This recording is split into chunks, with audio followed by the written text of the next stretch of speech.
Mais tout d'abord, les universitaires. On les considère parfois comme des filles et des fils à papa, une minorité gâtée qui a déjà beaucoup de chances de pouvoir faire des études et qui peut rêver ainsi d'un avenir brillant. Eh bien, la réalité est désormais beaucoup plus dure, à l'image de ce qui se passe dans toute l'Europe. Les jeunes diplômés des universités suisses doivent souvent se contenter de multiplier les stages non payés à la sortie des études pendant des années avant de décrocher un premier vrai emploi rémunéré. Alors on pourrait penser qu'il est normal de faire ses preuves quand on est fraîchement sorti des hautes écoles, sauf que souvent, comme l'a constaté Myriam Gazu, c'est un système d'exploitation généralisé qui s'est installé. De jeunes diplômés surqualifiés sont corvéables à merci pour pas un rond par des employeurs que cela arrange bien. Regardez.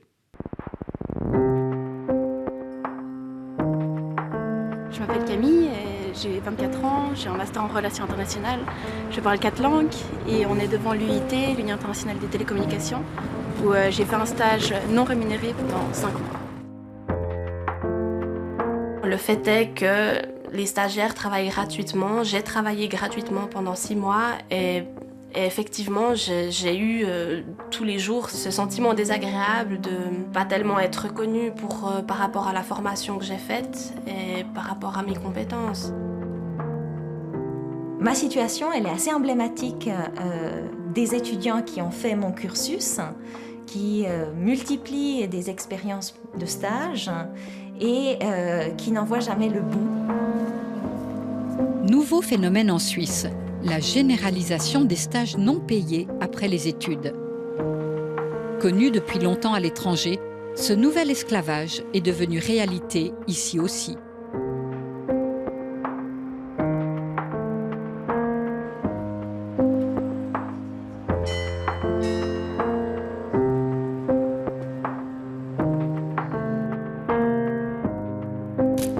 Camille, 24 ans, master en relations internationales avec mention, 5 ans d'études, allemand, anglais, espagnol, 1 an de stage non payé.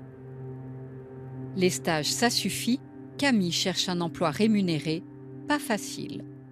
Je tombe sur pas mal d'offres assez intéressantes, mais il y a toujours quelque chose qui cloche, c'est soit c'est des offres de stage, 3/4 du temps au moins pas rémunérées, soit ils demandent énormément d'expérience, au moins 2-3 ans. Celui-ci, même dans le titre, ça n'a pas du tout l'air d'être un stage. Il demande des études poussées, d'être parfaitement bilingue français-anglais. Il demande une première expérience dans plusieurs domaines. Enfin, c'est très spécialisé. Et à la fin, il y a un petit commentaire à noter que cette position n'est pas payée. Le pire, c'est que bon, il y a 2 offres et celle pour le long terme, c'est minimum 9 mois. Donc 9 mois sans salaire. Et des annonces comme celle-là, il y en a beaucoup. Ainsi, par exemple, HCR demande diplôme en droit et cursus complet en relations publiques, 3 langues minimum. Il faut aussi être dynamique, flexible et, tenez-vous bien, humour exigé. Et tout cela gratuitement. Il n'y a presque aucune organisation qui paye les stagiaires. Ils sont non rémunérés et en plus de ça, on n'a pas le droit de postuler dans les 6 mois qui suivent le stage. Ça veut dire quoi? Ça veut dire qu'on n'a aucune chance d'être engagé après le stage. Ça me gênait presque plus que le fait que ce soit pas payé. Parce qu'à la limite, si on fait un stage de 6 mois pas payé, mais qu'on a bien fait son travail et qu'à la fin, on nous garde, pourquoi pas, finalement? On a mis un pied dedans, on a accepté de pas être payé pendant un moment, mais le fait qu'on n'a presque aucune chance d'être engagé après, je trouve que c'est assez injuste parce qu'on a l'impression qu'on a fait tous ces efforts pour rien, quoi. Conséquence des 2 stages non payés qu'elle a effectués, Camille a dû retourner vivre chez ses parents dans sa chambre de petite fille. Elle est sans revenu. Je suis au chômage, mais même au chômage on ne me paye pas parce que j'ai mis calcul sur les 2 dernières années et que j'ai pas été rémunérée pendant 1 an entier. Donc finalement, si j'avais fait 12 mois de stage rémunéré, j'aurais pu toucher une indemnité chômage dès mon inscription. Camille est ainsi doublement pénalisée. Non seulement elle a travaillé gratuitement pendant 1 an, mais en plus elle n'a pas droit au chômage tout de suite, à cause justement des stages non payés. Bon là, je suis chez mes parents et moi je suis à leur charge parce que j'avais économisé un tout petit peu d'argent, mais c'est vite parti. On est en train de créer un système de paupérisation de la jeunesse en la faisant rentrer le plus tard possible dans la vie active, après avoir fait des diplômes. Donc on paupérise une jeunesse diplômée et en même temps on dévalorise ses diplômes. Parce que comment comprendre que l'on fait passer à des jeunes diplômés des mois, des années de stage avant qu'ils puissent avoir donc accès à un véritable emploi. Soucieux, les Verts genevois ont déposé une motion au Grand Conseil afin de mettre fin aux abus dans le domaine des stages. Dans ces stages, on demande non seulement des formations extrêmement complètes, des fois plusieurs compétences, plusieurs diplômes, des fois la pratique de 3 langues. Et ce sont des exigences qui sont tout à fait identiques à celles qu'on aurait pour un véritable emploi. Donc si c'est un véritable emploi, ça mérite salaire. Inquiets eux aussi par cette épidémie de stages non payés, devenue un véritable passage obligé, les jeunes Verts vaudois lancent une pétition pour alerter le monde politique. Il y a énormément d'entreprises qui utilisent les stagiaires comme des remplaçants d'employés en fait. Et des stagiaires diplômés, avec une formation. Et donc un travail gratuit qui vole de l'emploi sur le marché du travail et puis en plus qui prétérite à la situation financière du stagiaire. On leur dit vous allez avoir de l'expérience, donc travaillez 6 mois gratuitement pour nous en faisant exactement le même travail qu'un employé. Nous on aimerait idéalement qu'il y ait un montant mensuel de 1 100 francs jusqu'à l'obtention d'un bachelor et de 2 200 francs après l'obtention d'un bachelor. Marion, 29 ans, bachelor en lettres, master en communication visuelle, allemand, russe, anglais, italien, 7 ans d'études, stage non payé dans un musée cantonal. Dans le monde culturel, nombreux sont les stages non rémunérés. Si Marion a accepté de nous raconter son expérience, elle ne souhaite pas préciser pour quel grand musée elle a travaillé 6 mois gratuitement. En coulisses avec d'autres stagiaires, elle a participé à l'organisation de l'événement annuel d'un musée qui attire des milliers de visiteurs. Et des responsabilités, elle en avait. J'ai commencé le stage, c'était en janvier 2013. Et donc j'ai signé ce contrat en connaissance de cause. Il était évidemment spécifié que le stage serait non rémunéré. C'était pas un stage où il s'agissait de faire des cafés pour l'équipe, heureusement. Pour l'événement lui-même, il a fallu engager des personnes, des bénévoles. Ça représentait entre 80 et 90 personnes. Et donc, voilà, tout ce qui concernait ce personnel-là pour cet événement, c'était ma responsabilité. Dans le cadre de cet événement, il y avait un petit salon du livre des éditeurs suisses qu'on invitait de Suisse allemande, de Suisse romande. Et donc ça aussi, c'est moi qui m'en occupais principalement. Et ce n'est pas tout. Marion avait aussi la responsabilité de faire éditer le programme. Un tel cahier des charges confié à un stagiaire, n'est-ce pas étonnant? Son contrat se résumait à quelques lignes. Pas de salaire, des devoirs, mais aucun droit. Il y a un côté où on a envie de bien faire et on est enthousiaste parce que c'est chouette, c'était intéressant à faire comme travail. De l'autre côté, j'ai pas pu me défaire de cette pensée qui me disait quand même, mais tout ce travail gratuitement, c'est quand même beaucoup. Tout ce travail gratuitement, c'est dur. Encore plus dur quand elle apprend en cours de stage que certains stagiaires sont payés et d'autres pas. Elle demande alors des explications aux ressources humaines du grand musée qui l'avait engagée. On m'a expliqué que, en fait, les stagiaires en formation étaient rémunérés par le biais de l'État de Vaud et donc du département de la formation. C'était pas le musée même qui les rémunérait, mais le département de la formation de l'État de Vaud. Et donc, soit, mais le fait est que ça a mené à des situations, pour moi, à mes yeux, aberrantes, parce que j'ai beaucoup de peine à comprendre comment on rémunère quelqu'un qui est encore en formation et comment on dit à quelqu'un qui est diplômé que cette personne-là n'est pas rémunérée. Et pour moi, c'est un dysfonctionnement total. La règle proposée par l'État de Vaud est de rémunérer uniquement les stages liés à une formation. Vous avez terminé vos études, cette règle ne peut donc pas être appliquée. Pourquoi vous avez accepté une telle situation? Pour m'apporter cette expérience qu'on me demandait partout, finalement.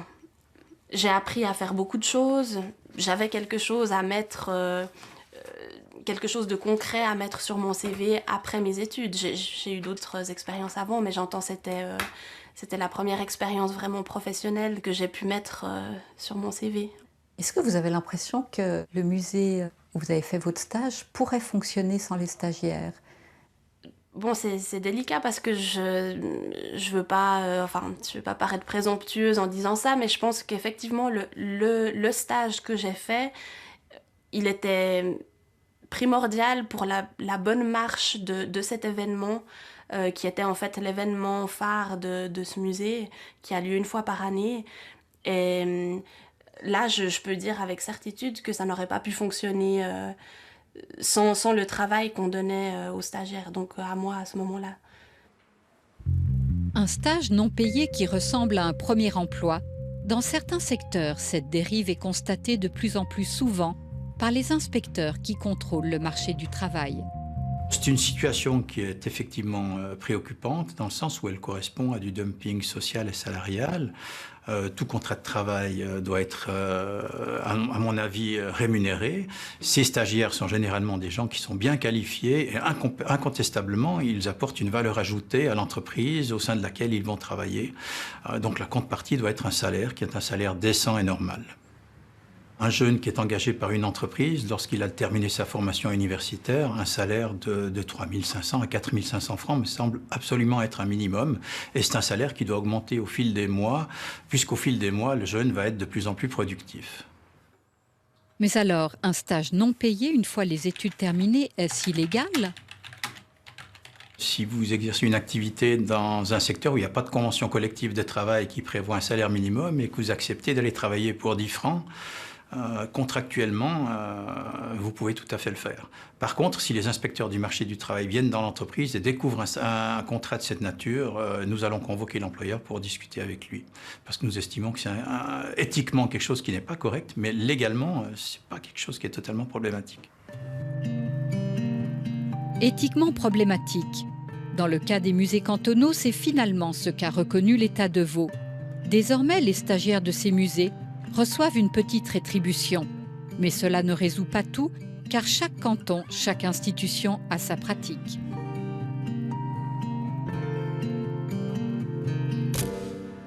Thomas, 31 ans, bachelor en histoire de l'art, master en histoire et relations internationales, 7 ans d'études, 18 mois de stage. J'ai fait environ une 50aine d'offres d'emploi. J'ai reçu 3 réponses positives, mais c'était tous des emplois non payés. Pour moi, c'était une grande désillusion parce que je pensais que ce serait quand même payé 4 000 ou peut-être moins. En tout, ça m'a fait environ 18 mois de stage payé de 0 à 500 francs. Le premier, c'était dans un musée cantonal. Le second, c'était au gouvernement, à Berne. Le troisième, c'était à Genève, au sein d'une organisation non gouvernementale. Franchement, au bout d'un moment, je me suis dit, pourquoi avoir fait autant d'études pour être seulement payé 3 francs de l'heure ? 3 francs de l'heure, c'est moins qu'un apprenti de 16 ans. Comment se fait-il que pour les diplômés universitaires, ni leur bagage académique, ni leur travail accompli durant leur stage ne soient reconnus ? Où j'étais, dans ce département, le gouvernement, il devait y avoir une 30aine de stagiaires, dont par rapport à 60 employés ou peut-être 70 employés, et on faisait un travail, en tout cas, je dirais, presque équivalent aux autres employés, mais en étant payé très peu. J'étais payé 500 francs par le gouvernement. Le reste, c'était le chômage qui nous donnait nos indemnités. Donc c'était pareil pour tous les stagiaires, sauf 2-3 triés sur le volet sur une 30aine qui, eux, recevaient 4 000. Il n'est pas rare que les institutions proposent aux jeunes diplômés de se faire payer le stage par le chômage. Ainsi, le chômage se substitue aux employeurs. Pour son 3e stage, Thomas travaille pour une ONG œuvrant dans l'humanitaire. Salaire 400 francs. Mais peut-on parler d'un salaire à ce tarif ? Dans beaucoup d'organisations non gouvernementales, les bailleurs sont d'accord de donner des sous aux organisations seulement si les projets sont à l'étranger. Ils ne sont pas d'accord de donner des sous pour tout ce qui est administratif. Du coup, il n'y a pas de sous pour les employés et on leur demande de travailler comme des forcenés. Pour moi, c'est complètement un paradoxe, c'est ça. Une contradiction entre l'humanitaire qui se fait à l'étranger, donc tout ce besoin d'aider son prochain, tout en l'exploitant sur place. Pourquoi vous avez accepté ?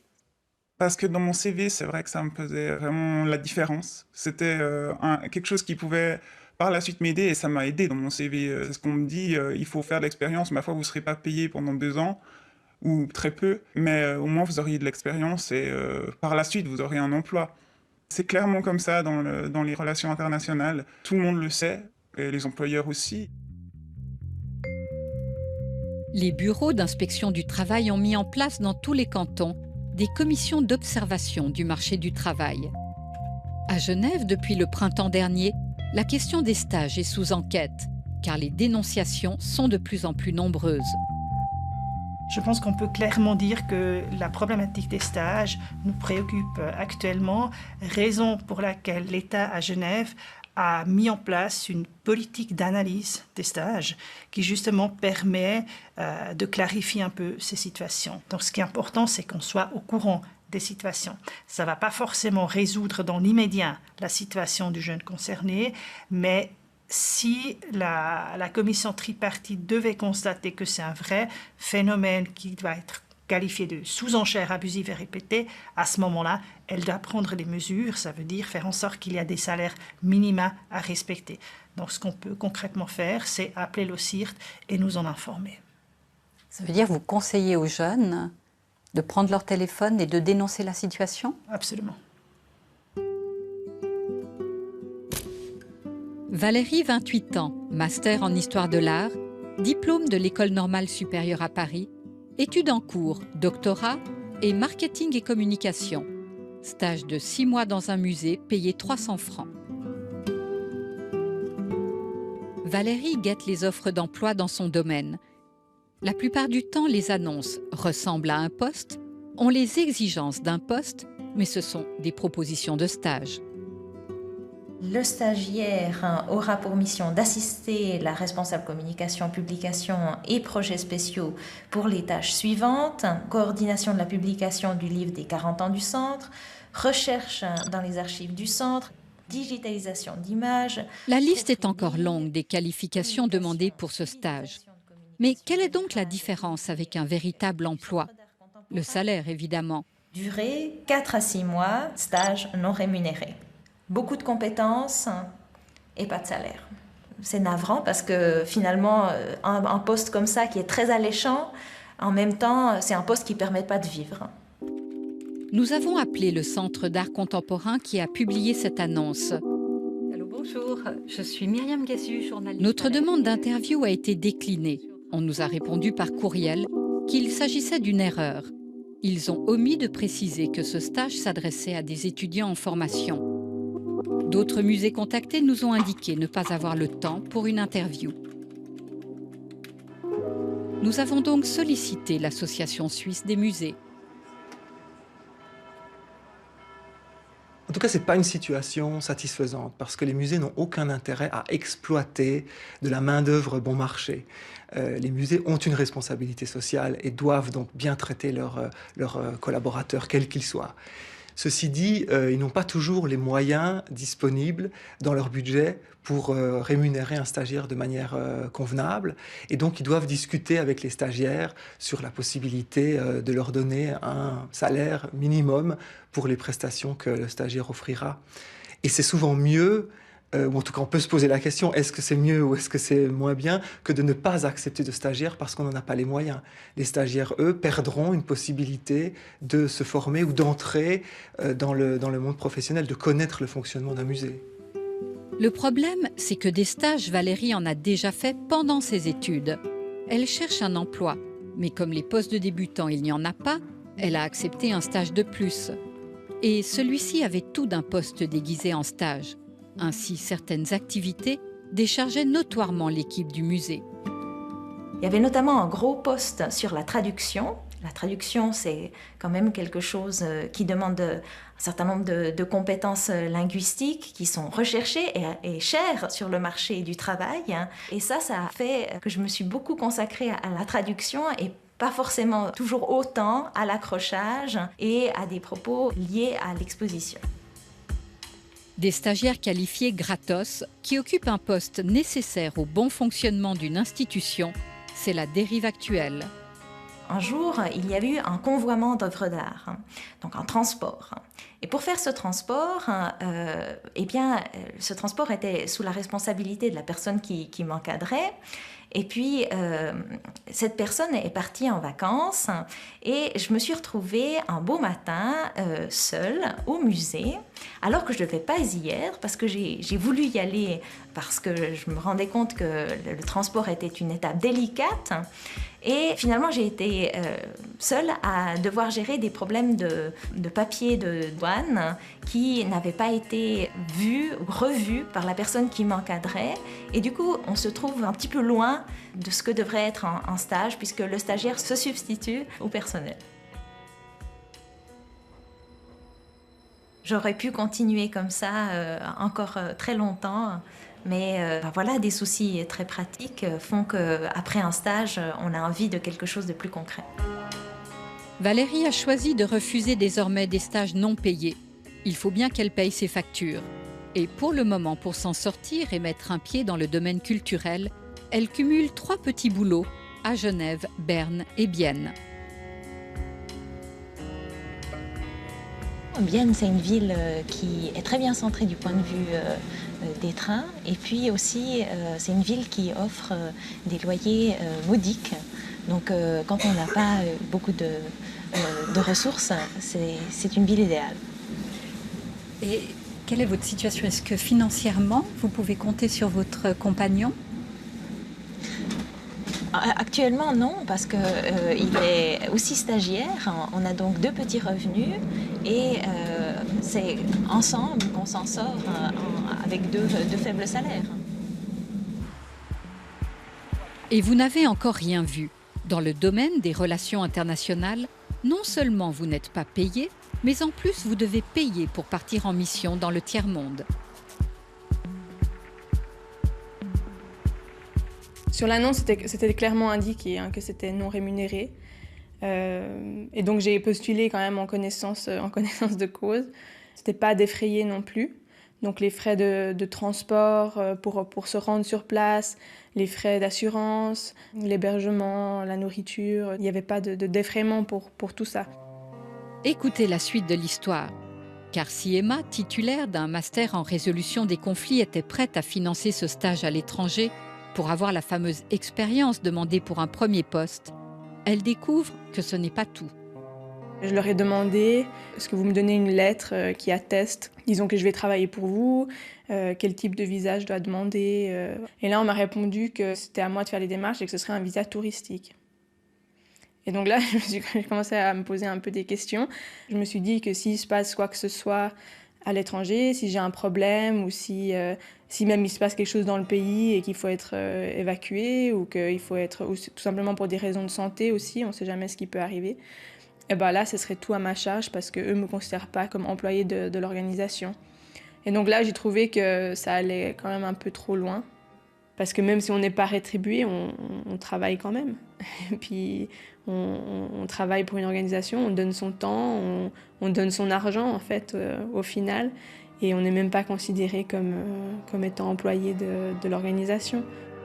Scandalisée, Emma renonce finalement à partir. Il faut savoir que l'offre émanait d'une grande agence onusienne. Être capable de travailler sous pression, être prêt à travailler de longues heures, sens de l'initiative sous supervision légère, des offres comme celle-là, demandant moult qualifications sans salaire, il y en a tous les jours. Nous avons soumis cette annonce de stage à l'inspection du travail à Genève.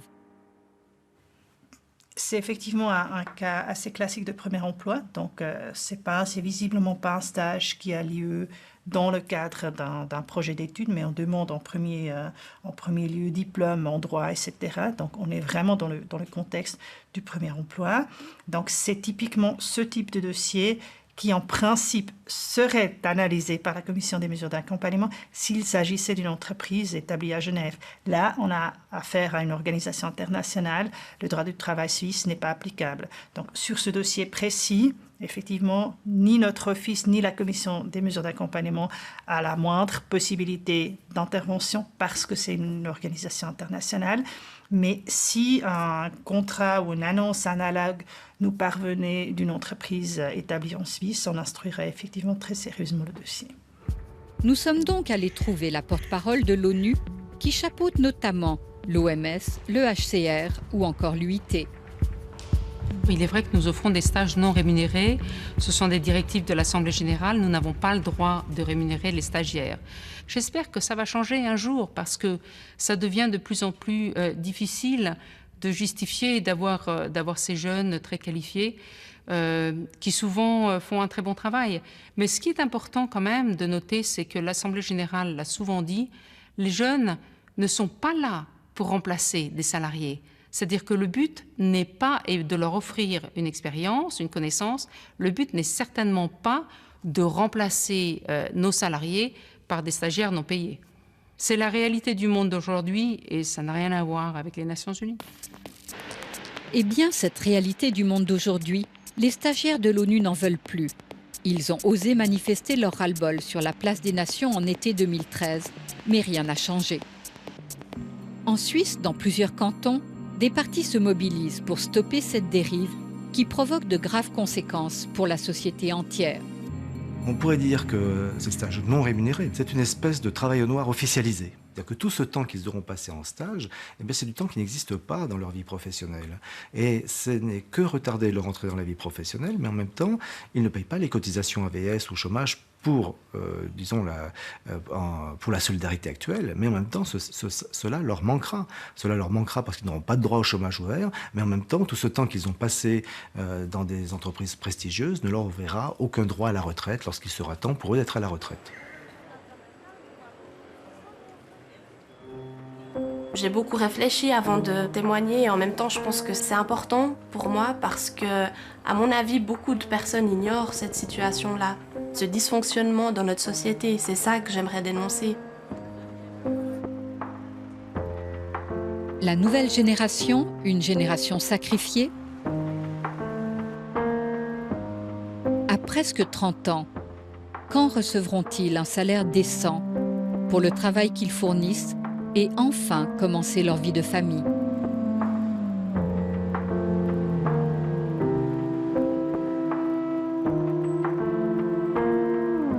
Alors, quels sont vos droits si vous êtes dans une des situations décrites dans ce reportage? Comment briser la spirale infernale des stages? Une telle situation est-elle tolérable? Christina Stoll, directrice de l'inspection et des relations du travail dans le canton de Genève, répond à toutes vos questions.